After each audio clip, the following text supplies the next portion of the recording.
তা আজকে আমি এমন এক জায়গায় পৌঁছালাম, এই জায়গাতে যেখানে আমি পৌঁছালাম সেখানে আমার এক বন্ধু আছে। সেই বন্ধুর সাথে আজকে আমি সাক্ষাৎ করব। তার নাম হচ্ছে ভায়ারাম ওরাও। উনি এমএ, বিএড এবং বিপিএড পুরো ডিগ্রিটা কমপ্লিট করেছে তার পড়াশোনার জীবনে। আজকে সে একজন সাকসেসফুল কৃষক। তার সাথে আমি আজকে সাক্ষাৎ করার জন্য ভীষণভাবে প্রচেষ্টা করলাম। দীর্ঘ 15 বছর পরে আজকে ওনার সাথে আমি সাক্ষাৎ করলাম। সাক্ষাৎ করে দেখতে পারলাম যে তিনি আজকে একজন সাকসেসফুল একজন কৃষক। তো আমি ওনার কাছ থেকে এইটাই আমি জানতে চাচ্ছি যে উনি এই যে দীর্ঘ 15 বছর ওনার সাথে আমার কোনো সাক্ষাৎ ছিল না, দেখা ছিল না, কথা ছিল না।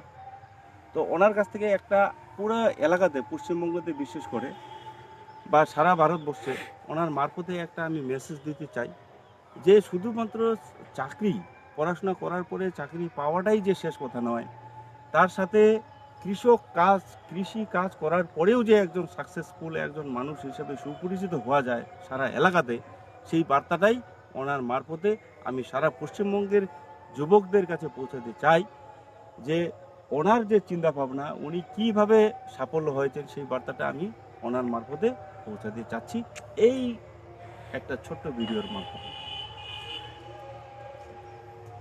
আমি আমি আমি ভাইয়ারাম ওরাও, বাড়ি খালচাঁদপাড়া, ছোট শালকুমার মৌজায় বাড়ি। দেখেন জমি, আমার পিতৃ সম্পত্তি এগুলো। আমাদের প্রচুর জমি আছে। আমি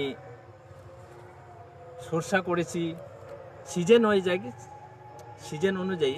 আলু যা প্রতি বছরই 10-15 গাড়ির মতো যা করা হয় আলু।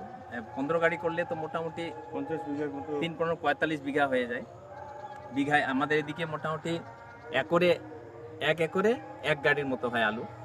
তুলনামূলকভাবে অন্য দিকের তুলনায় জানি না, এদিকে একটু কমই হয় নাকি। তো যাক, পড়াশোনা করে আমি যেটুকু করেছি খুব ভালো আছি, চাকরির উপযুক্ত। কিন্তু চাকরির জায়গা পেয়েও আমি চাকরিতে যাই নাই। তো এই গৃহস্থী করে আমি ভালো জায়গায় পৌঁছে আছি, কৃষি কাজ করে। তো